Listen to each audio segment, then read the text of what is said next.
السلام علیکم درنو لیدونکو، هیله ده چې تاسې ټول روغ جوړ اوسئ.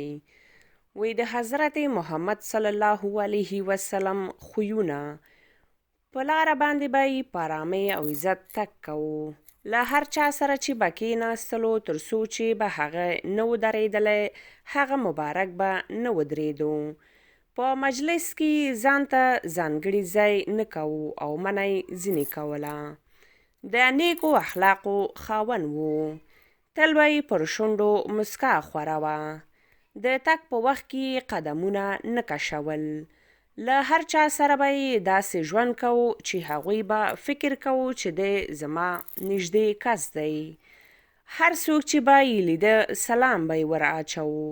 هیچ چاته به یې په غوسه ځواب نه ورکول. له اړتیا پرته به یې خبرې نه کولې.